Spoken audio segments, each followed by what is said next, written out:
Welcome to the Tech Egg. Don't get scrambled. Enjoy the video. In this video, I will explain how to convert Celsius and Fahrenheit. Let's start with converting Celsius to Fahrenheit. The formula is straightforward. You take your Celsius temperature, multiply it by 9/5, and then add 32.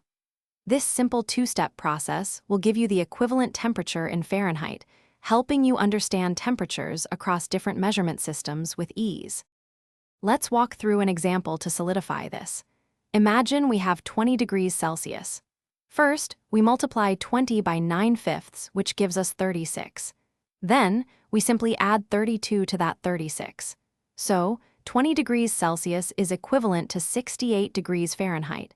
It's a quick calculation that helps you understand temperatures in different contexts.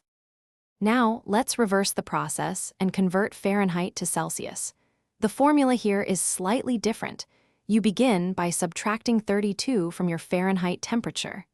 After that, you multiply the new number by 5/9. This two-step method allows you to accurately translate Fahrenheit readings back into the Celsius scale. For our final example, let's convert 68 degrees Fahrenheit to Celsius. We start by subtracting 32 from 68, which leaves us with 36. Then, we multiply 36 by 5/9.